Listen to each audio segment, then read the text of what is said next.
আজ না হোক কাল এমন অবস্থা হবে যে ওই সিঙ্গুরের রাস্তায় মমতা ব্যানার্জিকে ধরবে সিপিএম না, লাল ঝান্ডা না, সিঙ্গুরের সাধারণ মানুষ মমতা ব্যানার্জির গাড়ি আটকাবে। মমতা ব্যানার্জি যদি কারো বুদ্ধি পরামর্শ শোনেন, মামলা ছাড়ুন, এক্ষুনি আপনি আউট অফ কোর্ট বসুন, সেটেলমেন্ট করুন টাটাদের সাথে। আর আপনার যদি 2-10টা লোক থাকে, ওখানে এখনো আছে, যাদের সামান্য জমি দিতে হবে, টাটাদের সাথে বসুন, আমাদের সাথে বসুন, কংগ্রেসের সাথে বসুন, দরকার হলে বিজেপির সাথে বসুন, বসে একটা সেটেলমেন্ট করে নিয়ে সেই 2-10টা লোককে কিভাবে কি দেওয়া যায় আমরা বুদ্ধি দেবো সবাই মিলে।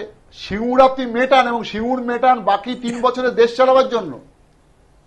কারণ তার সাথে রিলেটেড হচ্ছে আপনার শিল্প আয়ন, পশ্চিমবাংলার শিল্প হওয়া, তার সাথে রিলেটেড হচ্ছে পশ্চিমবাংলার জমি সংগ্রহ করা।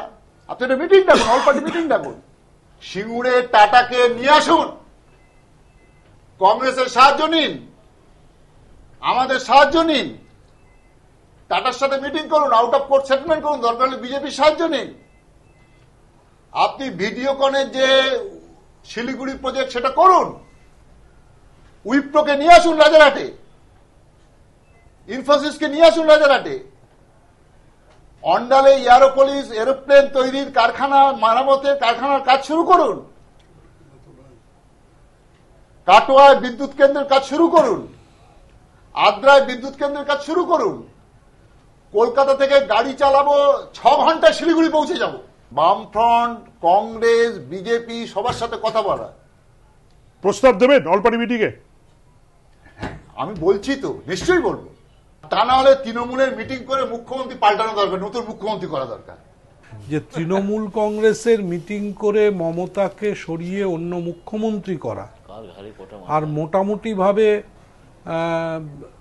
দলটা পরের দিন উঠে যাওয়া, এ দুটো সমার্থক।